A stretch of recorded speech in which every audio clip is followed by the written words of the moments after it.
Welcome to the podcast with your favorite cash flow guys, Mike and Blaine. Giving you the best advice while having a beer. When you're running a business, there are problems every day. Let Mike and Blaine help you out and guide your way. Cheers to the good times with Mike and Blaine for business, beer, and BS. Hey, it's episode 195. I'm Mike Blaine, also known as Cashflow Mike. That is my friend and my partner, Blaine Birch, the CEO and co-founder of Dry Run, the best cash flow forecasting software on the planet. What's up, man? It's another good day to do a podcast. And we got a great topic today. And we were talking about it right before we got on. Scale or spread, the growth dilemma. How do you want to grow? Do you want to grow with existing customers or go get new ones? So that's what we're going to dive into in a little bit here. But it's business beer and BS. So we got to start with our beer. What are you drinking today? Hey, I've got my favorite Neighbor Pat, right? So now I've got to tell you, we went Neighbor Pat and it's the Irish Red, right? So nice. He did pretty good. I'm going to do quality control check. Did pretty good there on that. Pretty close. One of the labels fell off and it's still kind of goofy. This one's about ready to fall off. Now it says Neighbor Pat's beer right in the middle. And down below it says it's by Pat. So I'm going, are there some of Neighbor Pat's beers that are by like Nancy or somebody else? What else is in the collection there, Pat? So, but yeah, Neighbor Pat right down the street. He's always been a good beer sponsor. He's a good brewer. He's a terrible cornhole player. There we go. There you go. I don't know, Pat, if you're listening, remember to put something special in Mike's next beer. We do have some beer sponsors. We're just about to dive into them, but I'm going to show you what I'm drinking today. And, we were talking about scale or spread, is it existing customers or new customers? And I thought that is love in stereo. That's what it seemed like a good fit. So this is a beer from, Cabin Brewing and 88 in Calgary, Alberta. Really nice beer. It's a double IPA. It is basically 9%. So that's a little stronger than I thought. So Mike, you might be carrying us by the end here, but we'll see. It's quite a delicious beer though. So good job, guys. Nice beer. Did you realize that Neighbor Pat puts the actual alcohol percentage in the, I don't know that that's the right size. It says 720 milliliters. Yeah. Rather that's than 750. Yeah. You guys are, You tried to use metric and didn't even do the metric quite right. You guys don't do well with metric. This quality control is not right. Yeah, Pat, 750 mil. That's just under a liter. That's a wine bottle size. So yeah, you don't have quite the right number there, but it's ambitious. Ambitious. Yeah. It's why didn't he just put 12 ounces? Like, no, well, probably because he didn't measure. So.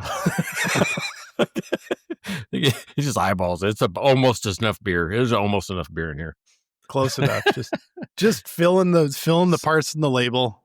So the very fact he comes up with 7.8 alcohol, or I'm sorry, 6.8 alcohol by volume, I don't know that I trust that.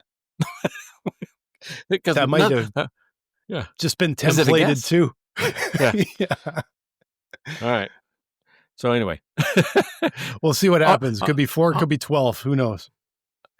Well, let me introduce you to a real quality beer sponsor, Karen Harrison. She measures cash flow in businesses and gets it right to the penny. Right, 3S Smart Consulting up in Michigan. You're not going to get crooked labels from her. You're not going to get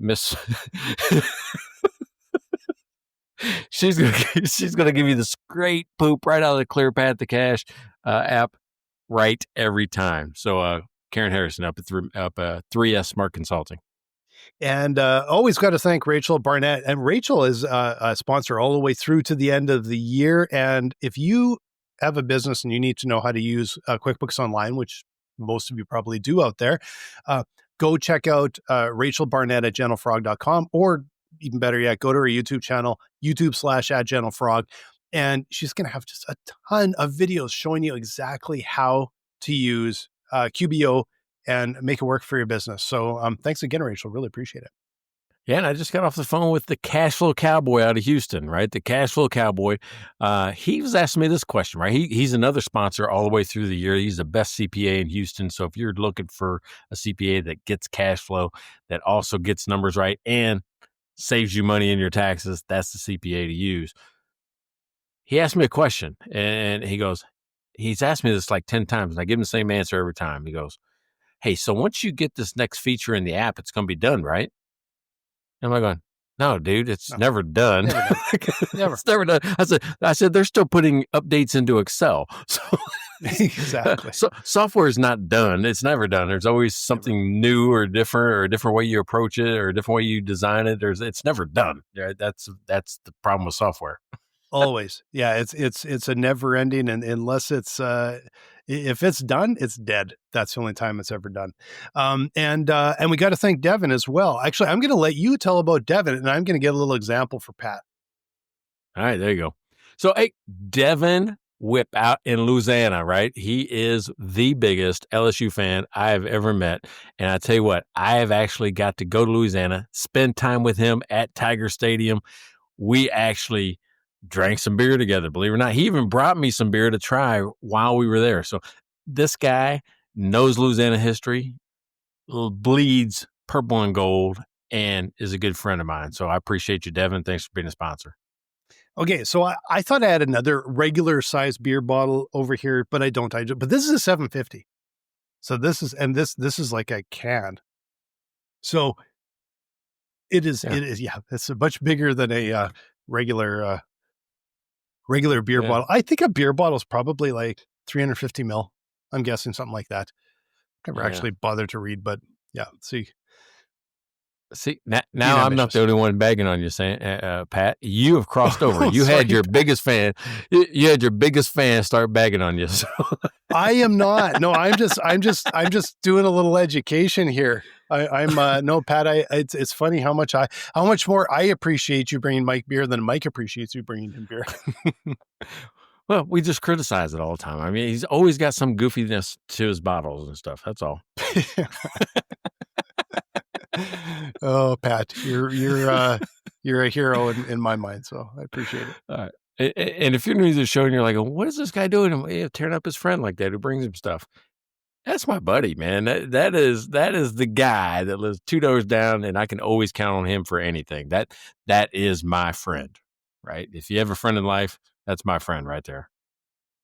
Yeah, exactly. And brings you excellent beer with sometimes a kilter labels. That's okay. Yeah, he's work in progress, right? Work in process. So, well, good. All right. So here's what I'm thinking.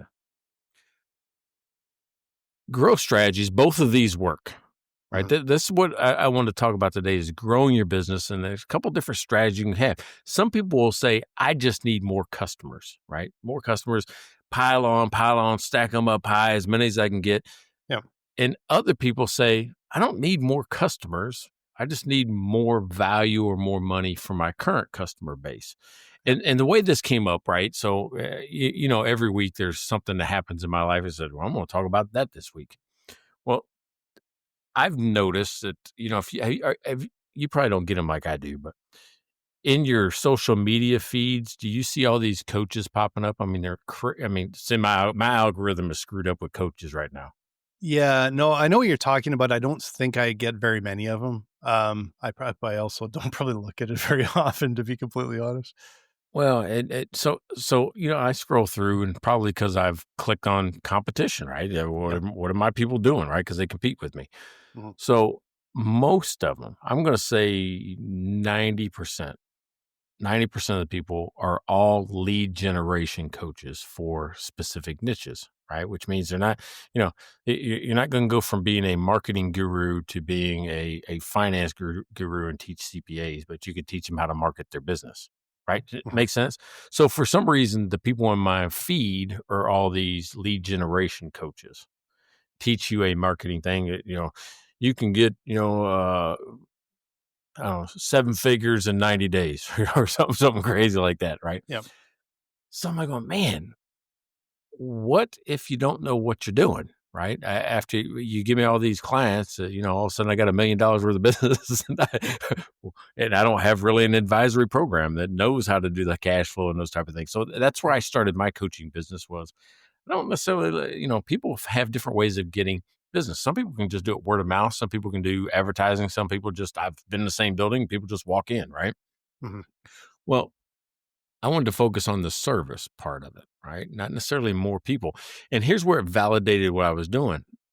I was describing some of the other coaches and things that I was seeing and ways I could improve my service. And they go, no, we don't need, and I had at least 6 people tell me this in the last 2 weeks because I've been asking the question.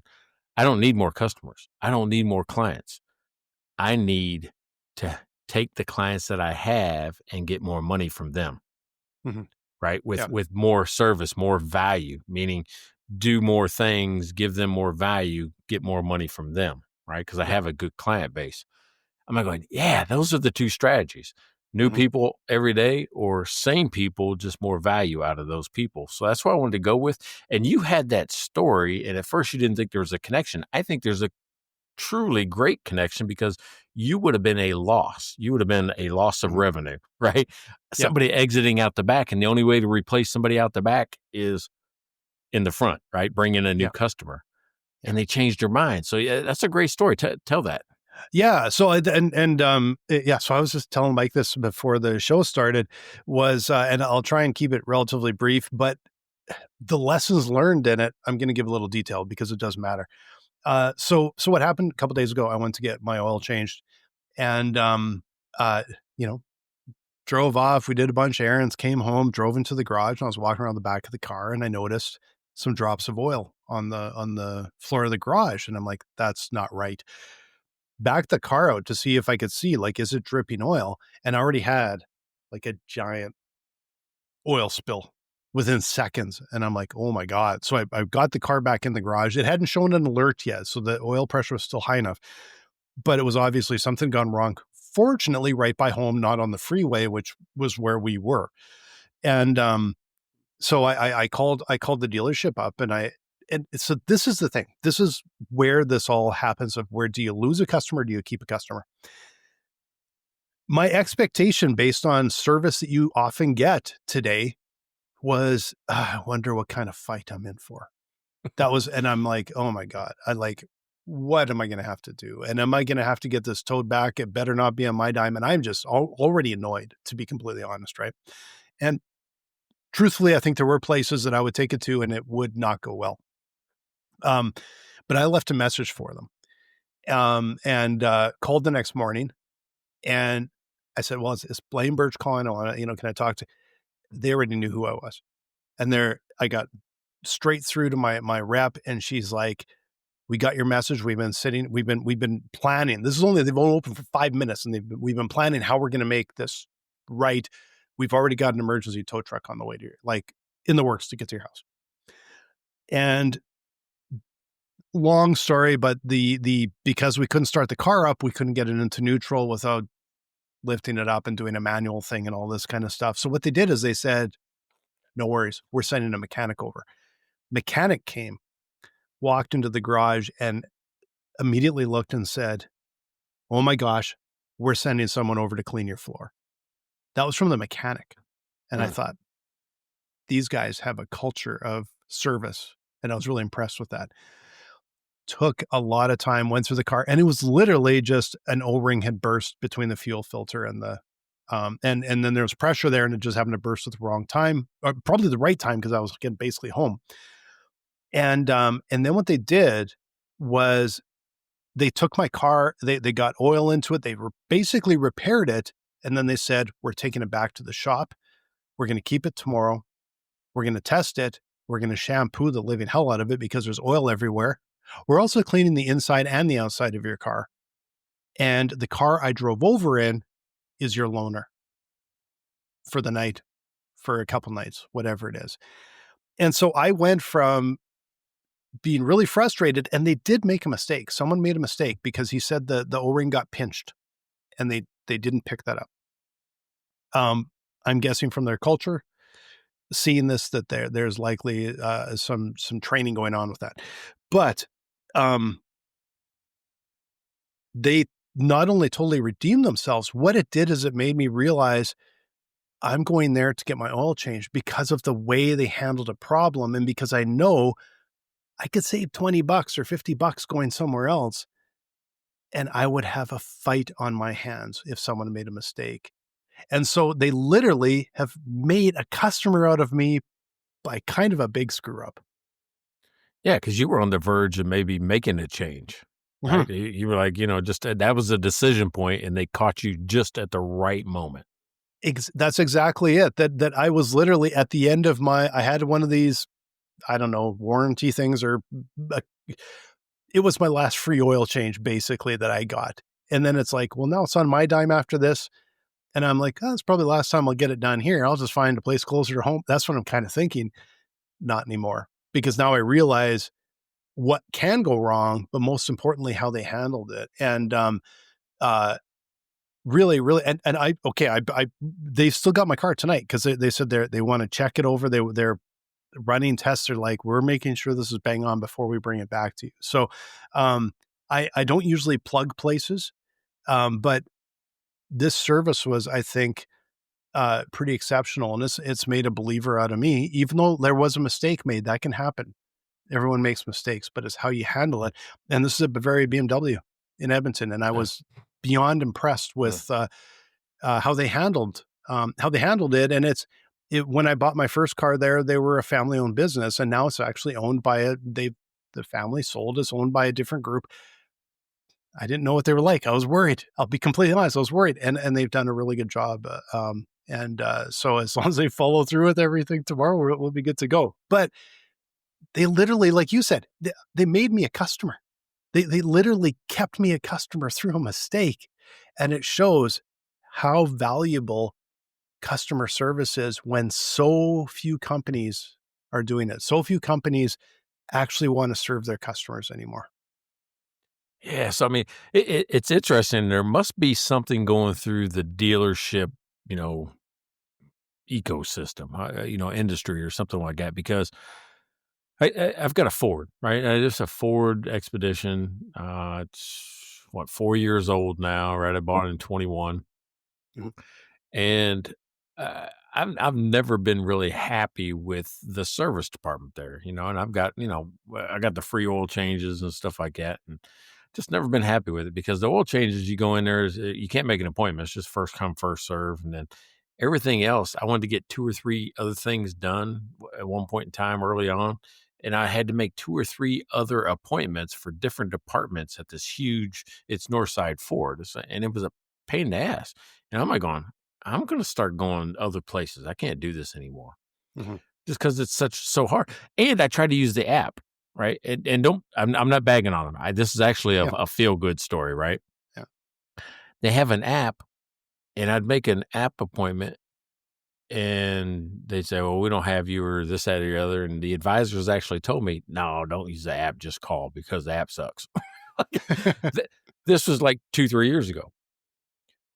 So the last year, every once in a while, sporadic, it just wasn't, I'd feel kind of a hard clunk as it shifted, right? Just something, a different thing, right? It was like going, I don't think it's supposed to do that. So, I'm like going, dang it, man, I got to go make an appointment. Got to make an appointment with these folks. So I didn't. And I'm like going, okay, I got an oil change coming up. I'm going to go make an appointment is what I tried to do. So I called and made an appointment for yesterday, Wednesday. And I'm like going, okay, I'll just take the afternoon. I'll go over there and let them go through transmission or powertrain, whatever hell's wrong with it. And if anything's wrong with it, and go from there. Yep. And I'll get an oil change while I'm there. Mm-hmm. On Monday, I get a call. Well, okay, I'm going to back up one step. The week before this, I also got a safety recall notice about the powertrain, some software update that needed to happen.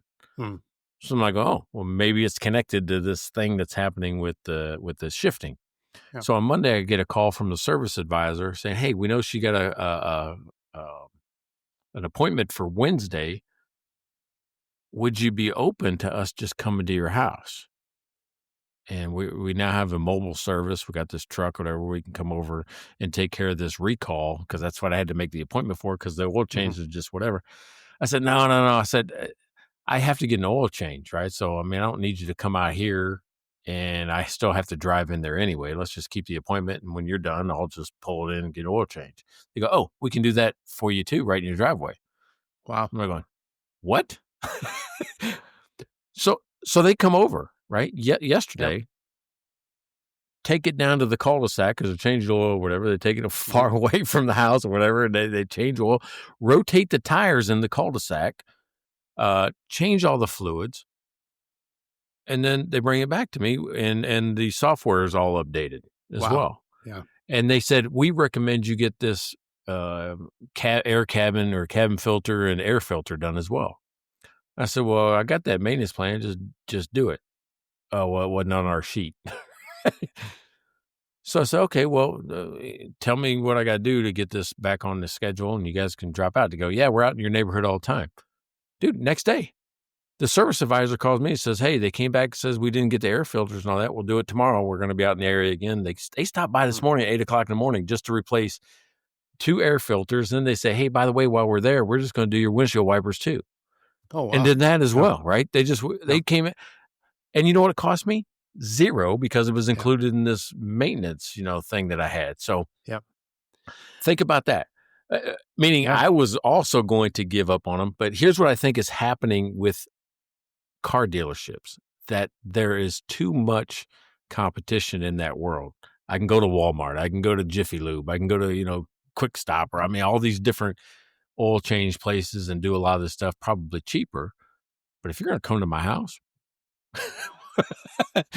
that might change my mind, right? That's a different service, because they know that it's harder to get a new person to come in the door time and time again. It's easier to keep you coming back, right?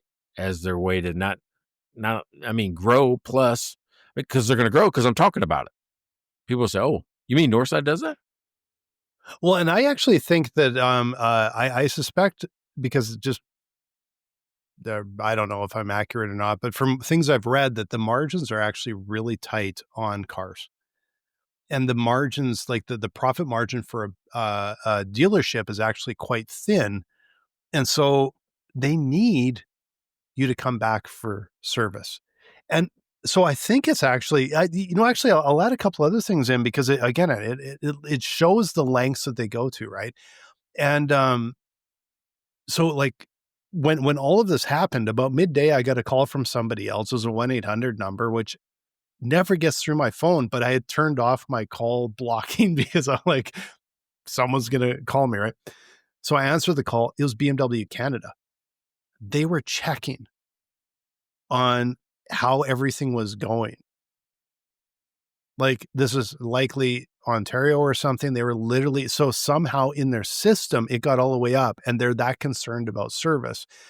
And when the tow truck driver showed up, this was also really interesting. He didn't end up towing because they sent over the mechanic, but he was walking around the car and he was taking pictures of the car.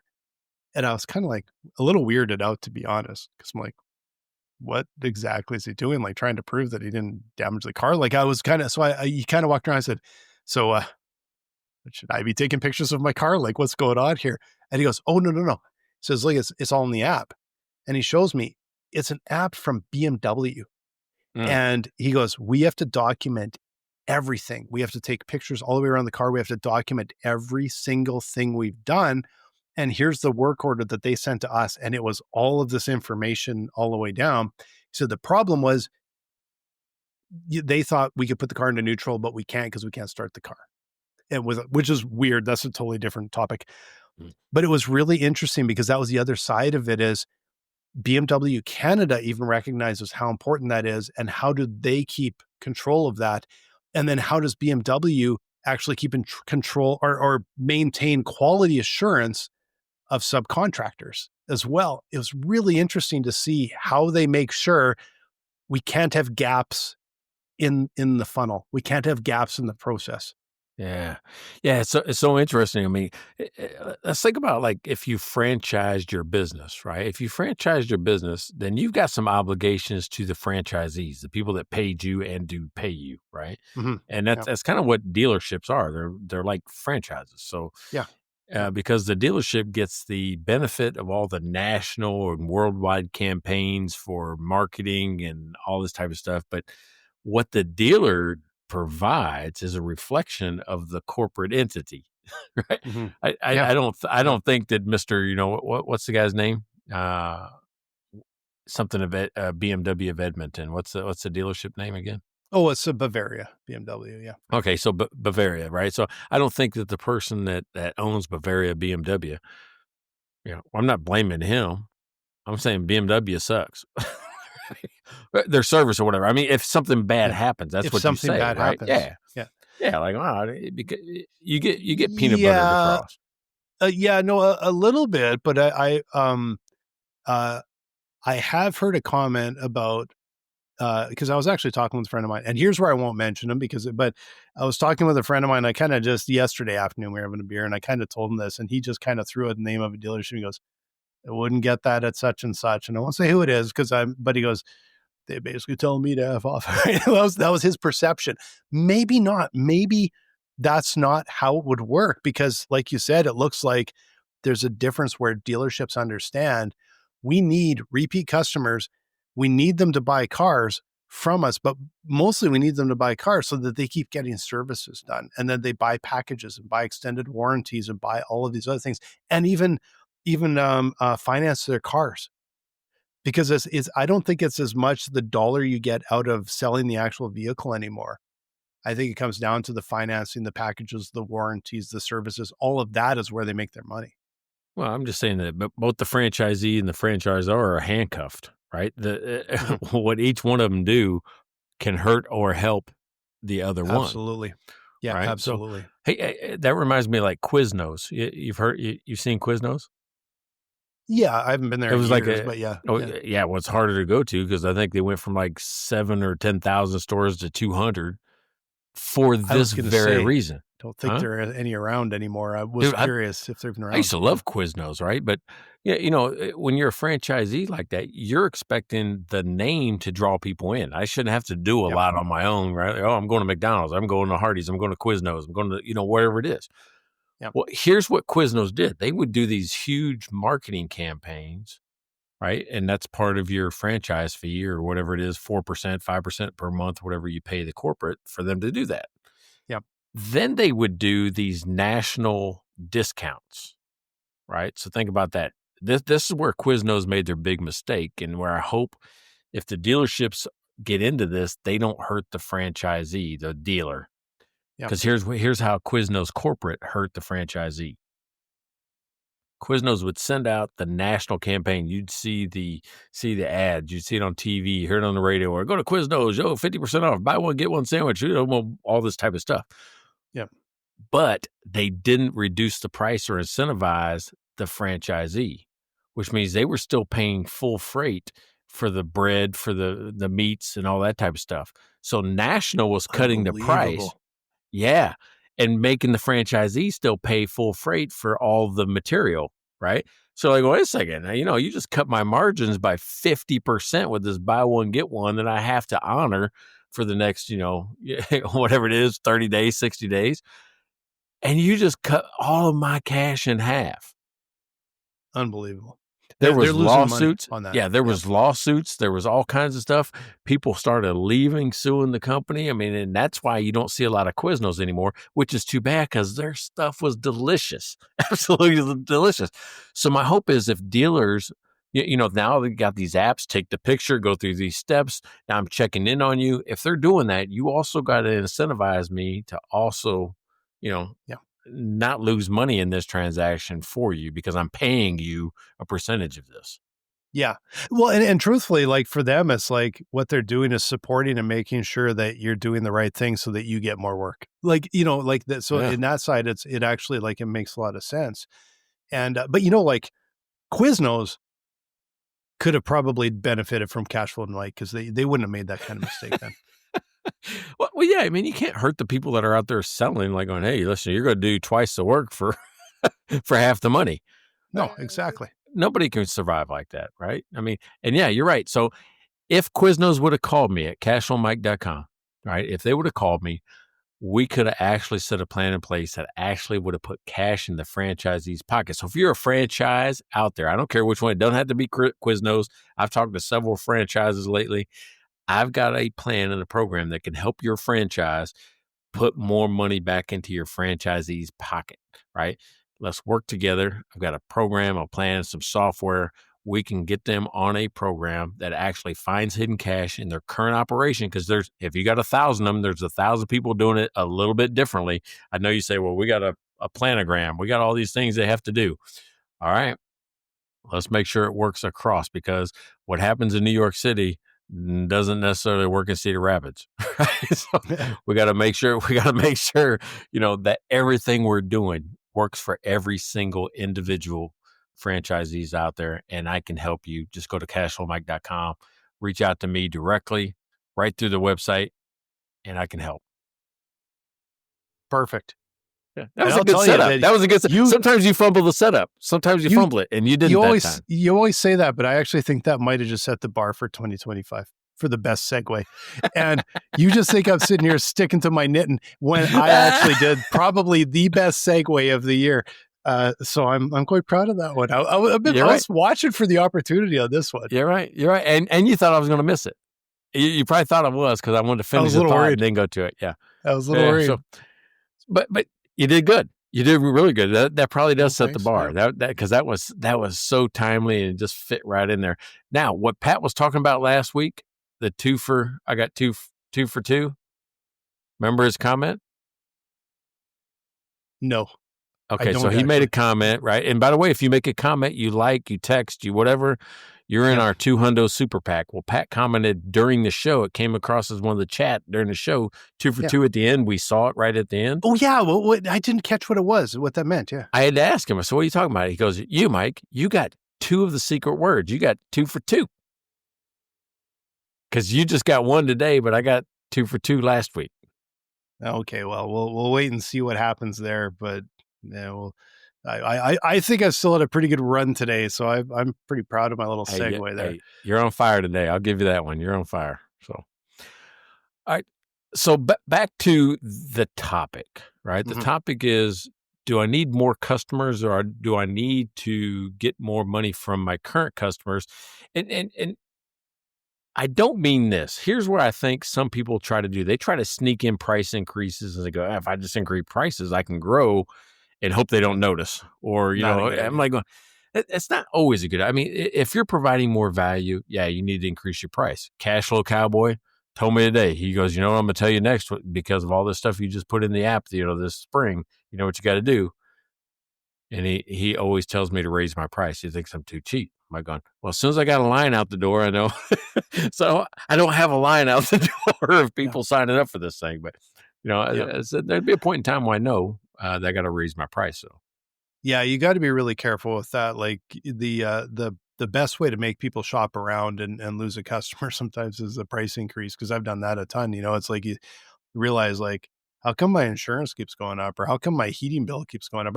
And it's because companies, they existing customers, they kind of treat like shit, to be completely honest. And they're always, it's like, new customers, we're going to give you all this stuff. And customers have been around a while, it's going to keep poking you, nickel and diming you, and raising those prices over and over. Not everybody, but some companies, that's their philosophy. That's how they make money.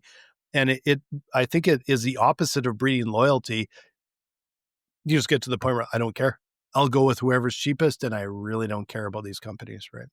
And it's cost me a bunch of work so far, because I have to create new packages every time I change the price, if I want to maintain this philosophy, which is, if you're in, right? And I'll tell people, say, if you're in, that's your price.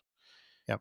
So if you want to get in now, because when I raise the price, only new people have to pay the new Only price. new people. There's some real good logic to that. It's a bit of a pain maybe on your side, but there is It is a logic to pain, that. right? Yep. Because because the way my software is set up, and I don't know about yours, but if I change a subscription price, it changes it for everybody, which is the Netflix model, or you just change it for everybody across the board. Well, I want to reward the folks that took a chance on me early. We do Right? the same. We create new packages, like completely brand new packages because of that. So I don't care if you're buying a Fiddle Hopper or Dry Run or whatever. We're going to make sure that hey, Pat, 2 for that's 2. for you. Although Rick is the one that said, hello, fellas. So hi, Rick. You could thank me, or you should congratulate me, Rick, for making. I'm a 3 for 3 today. I think I beat Mike's record last week. If you guys are wondering what we're talking about, we have secret ridiculous words that we sneak into our episodes. So that was. Hey, ask Rick about our phone, right? So Rick and I used to drive around. Back when we were young, we get in the car, we just go place to place to place. And he had this toy in his car, and it was, dude, I still laugh about it. This is 20 years later, 15 years later. I'm still laughing about it. We had a phone. It was the Incredibles phone. You ever seen the show, The Incredibles? Right? I think I know what you're talking about, but I don't. You probably, when you don't have kids, right? He and I have kids. It's like a cartoon, but The Incredibles, it's this family, and they all have different, things that they can do. Right, stretch and speed and strength. And, I remember a stretchy one. I don't know. I think I've seen it. It's red, and then their emblem is a black kind of oval with an eye in it, right? For Incredibles, like a yellow eye or some gold eye or something like that. Well, this is how dumb you are, right? When you're riding around with your friends and it's too late at night, you probably had too many, beers. Probably had too many, but if you're saying something dumb, right? Like, you know how it is when you jaw jack with your buddy and you're just saying dumb stuff. And, well, he would go ring, ring, and he'd pull his phone out from like the center console and he would hand me the receiver. And I said, who is it? He goes, it's Shut the Fuck Up. So we started calling it the Shut the Fuck Up phone. So now what he'll do is, on occasion, if I'm just talking nonsense, he will just show me a picture of this phone because that's the STFP or SFU phone. Okay, Rick. So if you could send us that picture, we'll throw it up on the old Facebook page so we can share the picture with everybody. It's going back to the topic a little bit here. I think I don't think there's a right or wrong answer. I think we've been talking a lot about expansion, keeping your main customers. With Dry Run, of course, we want to keep our customers a subscription, so they're coming every month. With my last company, when we really got our traction and everything, it was probably I'm just totally kind of guessing or ballparking here, but I would say about 70% of our revenue were from repeat customers. Like that was. We always wanted to have some new ones coming in the door, but the majority of our revenue is coming from repeat customers. And it is so, like Mike said, it was so much easier to get repeat customers than to get new ones. But when you're new, especially when you're new, or there's some business models that you can't necessarily get repeat customers very much. But when you're new, you kind of got to find your place, and you got to build up a customer base, and you have to build up a customer base of good customers that you want to bring back. So I think partly it's a little bit of the timing and stage of your business as well. Yeah, I see. Rick said, ring, ring. It's for you, Mike. Yeah. Hey, believe it or not, that puts him in the 200 Super Pack drawing. Yeah, no, it does. So if you guys make sure you like, subscribe, follow, and comment, and even send us text messages. We actually have, I think, quite a few of them floating around here right now. I was looking the other day and I'm like, I got to make a list. We actually got quite a bit, especially on our shorts. Hey, Rick, I want to shout out your business there in Phoenix. I think he's more in Scottsdale area, but whatever. I think he does the whole area. But hey, put your text us your thing, or not text it. Put it in chat. Put in the chat there the name of your business so I can talk about it. It's like a zero chem cleaning company that he's got, so it's kind of cool. Oh, nice. And Rick, you're in Scottsdale. Well, yeah, definitely put it on there because they'll throw it on our Facebook page. Might have a few people from Scottsdale looking Yeah, at it. So. you know Rick. Rick met us for pizza that day. Oh, yeah. Like I do. Okay, hey Rick. I didn't know it was the same Rick. Like you just, Well, I think it is. I mean, if he gave me the ring is for you, Mike, that's the same Rick. Well, no, but when you said that it was Rick, I was kind of picturing it was someone from St. Louis or someone from Seattle, like someone where you've lived. So I just never made the connection. Okay, yeah, thanks, Rick. Zero Chem Cleaning. Yeah. Didn't I just say that? I mean, dude, so I've got like super powerful memory. Zero Chem Cleaning Services right there in the Phoenix area. So if you're there and you are worried about chemicals, you're worried about cleaning, but you want a great job doing cleaning, but you just don't want all the harsh stuff that goes into it, contact Rick and his crew because they're doing a fantastic job just doing that zero chem cleaning right now. So go check it out. Okay, well now I know which Rick it is. So, hey, Rick. I just assumed it was someone from like one of these other cities. Like it's, okay, good to know. That's funny. All right. So cool. All right. So here's the thing. All right. So with the accountants, I can get it, right? When you talk about all these, they got once a year clients. People just come in for tax services. They got people that, maybe just every once in a while they contact them. Yep. So it's better for them. I mean, rather than having 1,000 clients, if they do a tax return once a year, they can make more money and probably be happier in their life with 100 clients that they're doing the full package from bookkeeping all the way through cash flow services. Yeah, absolutely. And it's sometimes I see these businesses and they're missing opportunity because if you want to sell more services, they need to have businesses that need your services, right? And so, doing individual personal tax returns obviously isn't necessarily going to be the way to do that. Very small business might not give you as much opportunity as a mid-sized business, right? So I think there does, to be able to take advantage of a strategy like that, you do have to be, you have to be thoughtful about it, and you have to figure out like where are those customers that I can actually grow and I can serve with a lot of our expertise. And it's not just whoever we've got. Your existing customers just may not be the right ones to be able to do that. Yeah, but look at that type of business. That business is not a mill, right? It's not designed to be something that you just crank out as many things as you can in an hour. I look at lawyer, I even look at doctor this way, but accountant, it's a relationships business, and you cannot rush a relationship. I hate that if somebody puts me on a clock or a timer or whatever. I just hate it because if we're not done and you're worried about, oh my God, we're going past our hour, well, then we're not in a relationship. I'm just part of a commodity to you, right? Yep. So it's okay to charge a little bit more and invest in the person, I think. I'm going off the sidetrack a little bit here, but I actually think the idea that everything that's sold is new again is going to be really big for business owners. And what I mean by that is in person is going to be important again. And part of it is because it's hard to develop relationships and cultivate relationships over short Zoom meetings that are back to back, and it is endless, right?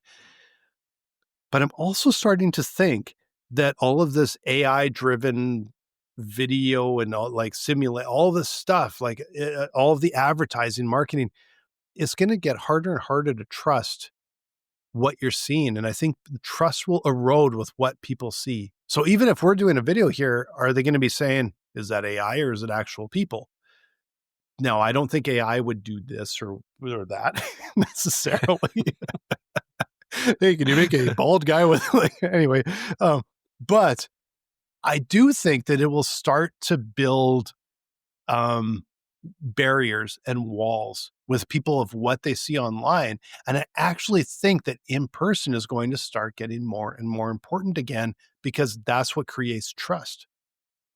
Yeah. So speaking of AI videos, I've been using some lately, but I've stopped at the fact that it's instructional. Like, here's what I want you to do first. Here's what I want you to do second, right? It's like how to go through the program, or here's, what burning issues are in my world, right? In my course. I mean, it's instructional, and I've been using that, and I do it because I built this interactive, that tell you about that? This interactive conversation, Yes. video Yeah. It's course. very cool. But yeah, you did. Yeah. 250 some videos, 90 unique paths, right? 90 Yeah. different things that different conversations you can have in one course.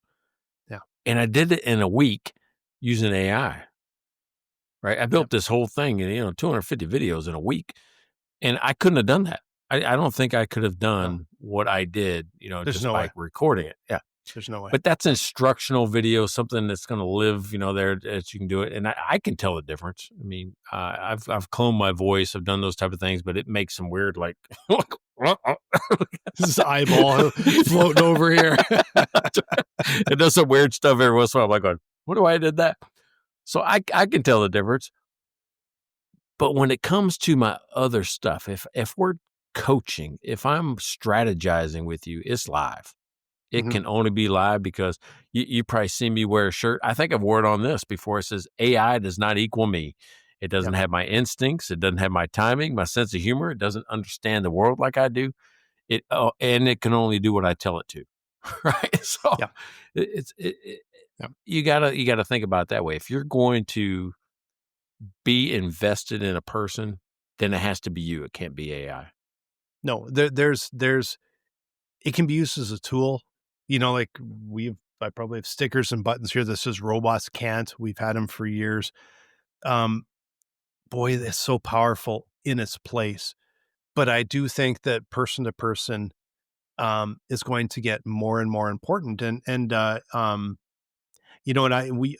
was like, I used to be on the old conference circuit. We would be at every event and all of that, which gets a little tiring, but we kind of, after COVID, had basically iced all of that. But then I was at an event, a couple of weeks ago, and it's just such a reminder. It's like, oh man, what a difference when you're talking in person. What a difference. Like, it's not for everything. It's not the best for everything, but there are times where it's like, the relationship building side, and the trust building side, so much of it is just easier when you're in person.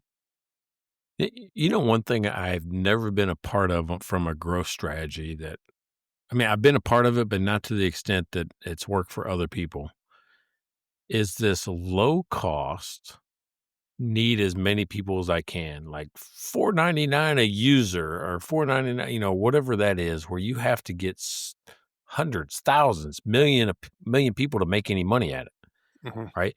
And in general, what I think that happens is you create so much churn that your churn has probably got to be, 4 out of 10 people that sign up are quitting, right? Yep. Almost immediately, if that.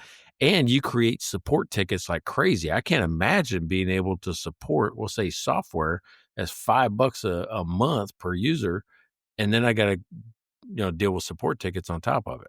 Yeah. If I need 1 million users, it's a hard way.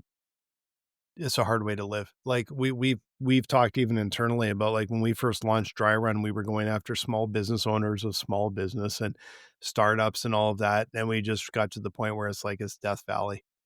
It's really hard. We have obviously exceptions that are doing really well, but it's really hard. And as we moved up market, that's where we found people that, like, they can almost kick our door down, and they really have a problem, and it's a really tricky problem. They're looking for help. And it's like, that's just a different group, which means we can price it different. We can take our time. We can make sure it's all done right.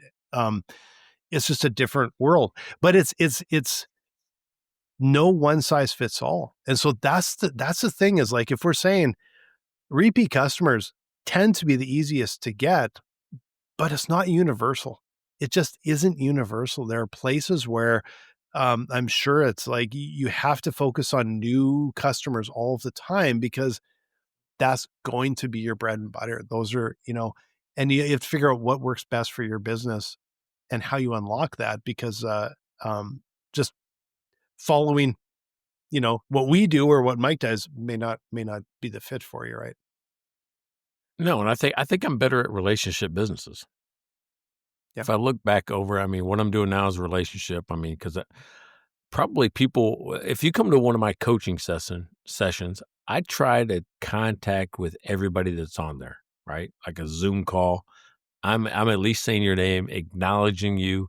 People say, "Oh my God, I didn't know I was going to be called on," because I'll ask you questions. Yeah. Like, because I'm connecting with you, because you don't get that anywhere else. You know, most people want to go, "I'll put on this Zoom call and just listen in." Not on my call. We're Yeah. talking. We're going to be together, right? Yep. I mean, that's the way I look at it. Yep. I like that. That's why I was in the restaurant business. That's why I was in the hotel staffing business, right? I Mhm. got away from that with Finagraph a little bit because we were more in just selling software, right? Not touching people as much. That's why I gravitated towards the education and the partnership side. Well, Yeah. so for me, I think I need that connection to be happy in a business. So that's Mhm. why it works for me. Other people might say, I don't want to talk to anybody. I don't care about anybody. I just want you to, I'm good at marketing. I want to put my t-shirts online and I want to sell as many of them as I can. I'm going to have so-and-so over here drop ship them. So I'm not touching anything. I just got to have a creative ad, to Yeah. be able to do that. Yeah. So Well, it is different. and I honestly think that the easiest goal stick to or goal line to be able to figure out like what works for you is usually the price of the, well, I shouldn't actually, I don't know, there's exceptions to that. The price of the object, if you're doing like Coca-Cola could probably not have too many relationships, right? Because it's just too small and they need the volume that's so high. But then I look at something like a restaurant and, you know, we tend to be regulars at restaurants that we go to, and we're just all the time. Um, it is such a great business model for them. So even though it's a smaller amount, you just have this people that just keep coming back every time. But I wonder if that's the same for everywhere. And the reason I'm thinking that is because, um, like in Old Town Scottsdale, I wonder how much of that is repeat business versus tourists. Mm. Or like an actual like tour, like my wife and I were at Santa Cruz. And then there's a Santa Cruz boardwalk. Turns out it was not for us. It was very, very touristy, very, but that to me, I look at it and go like, they are cranking dollars. They're cranking people through. Repeat customers probably on an annual, like they're coming back maybe to go for vacation, but really like you're not getting repeat. You have to have new people coming in all the time. I would guess, right? So Yeah. that changes your model a little bit. Like, how do you attract new people versus how do you um, cultivate repeat customers? And it can be as simple as location might be one of the reasons, right? Well, I mean, I think I've talked about it before. What you've described is the cluster theory of business, right? All these businesses cluster together Mhm. because people go there for the activity. They don't go for your business.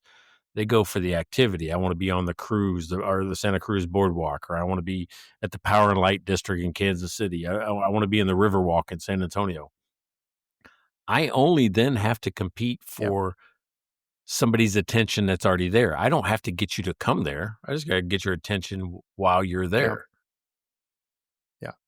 Exactly. A friend of mine who's a very successful restaurateur um, was telling me just last week that there was a new restaurant or bar, I think it actually was, that opened in the area of one of his restaurants.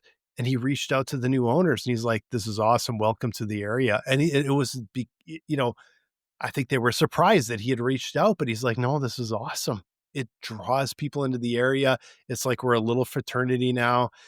You've seen it with brewery districts in Edmonton. We have Happy Beer Street, and we have downtown. I can't remember the name of it, but they also have a little district now where they all kind of work together, and you draw people to the area. And like even I just heard my wife was telling me last night that I think it might be July 1st is coming up, which is Canada Day, and they're like Happy Beer Street in Edmonton is going to have like a Canada Day thing. They're all working together and a whole bunch of food trucks are coming to the area. And I'm like, yeah, I guess where we're going.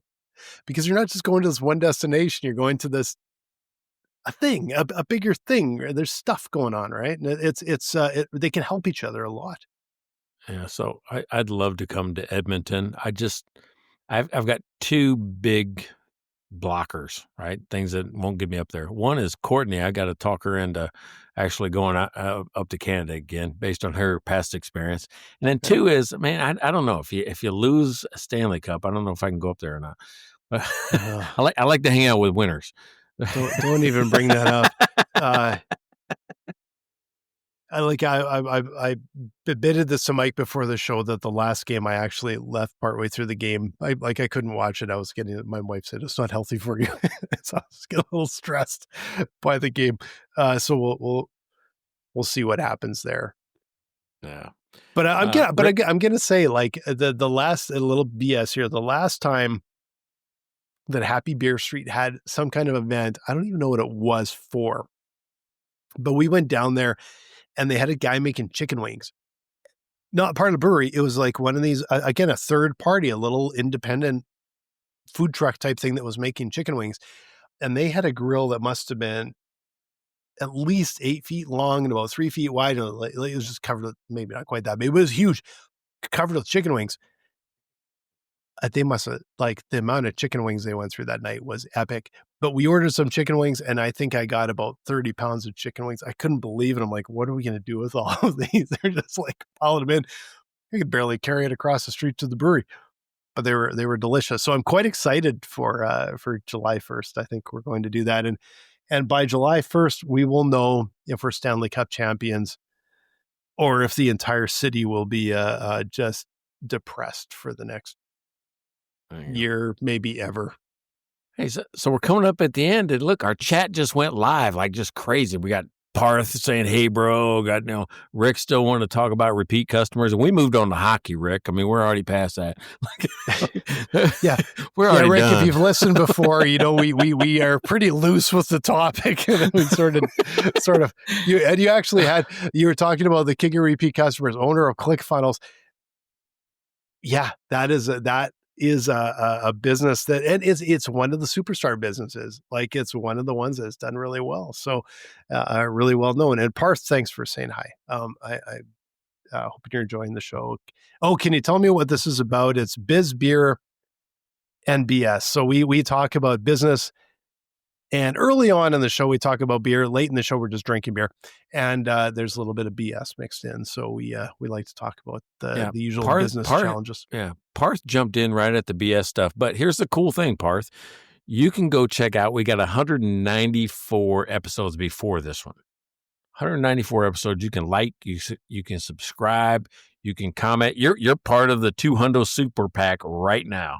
So make sure you connect with us. You are. Go like our stuff. Yeah, right? Anybody that likes, subscribes, comments, gets involved, you are part of the new drawing for the 200 Super Pack. And that's coming up in 5 episodes. You only got 5 episodes to get involved. 5 episodes to get involved, and 5 episodes for Mike and I to figure out what the hell the 200 Super Pack is going to be, because we haven't quite settled on that yet. But it'll be really fun. So you do want to make sure you like, subscribe, follow, and you'll get added to the list. And head over to Mike and Blaine. You can also sponsor the show just literally by buying us a beer at mikeandblaine.com. And okay, talking about repeat customers, our beer sponsors come back every year. And I bet it's because we don't inflate the prices. We started it as a bit of a gag, buy us a beer for $5, and we have kept that for like 5 seasons. So it is the best bang for your buck for sponsorship. Buy us some beer. We'll mention your business. Rick, and thanks, Parth, for subscribing. And Parth actually, like, he did. He's commented, he's subscribed. Awesome. Thanks, Parth. And anyone out there, make sure you catch next week's episode and keep watching, because by the time we get to 200, it's going to be a fun episode. There you go. Rick, if you want zero chem cleaning services, $5 an episode, buddy. $5 a week is all it takes you.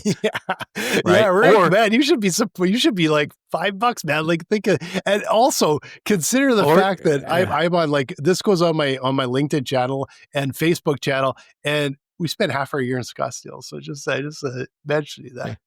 Hey, he should be a mid-roll sponsor like Magic Mind was. Could be, yeah. We have actually even upped our game, where we said if we came up with a plan last week, $10, we'll mention you twice. So you can double up or double down, whatever it is. You double down on an episode and we'll mention you twice. So there you go. All right. Hey, 195 is in the books. We did it again. We're back to Thursdays, back to live, and the chat is hopping, man. So we'll talk to you next week. I'm looking forward to next week, and I will find a lighter beer because I got to tell you, I was starting to fade a little bit by the end. It was the old 9%er. That was I got to stick to my light beer, not lighter than, Check out their website at mikeandblaine.com. Then subscribe to the podcast and buy these guys a beer.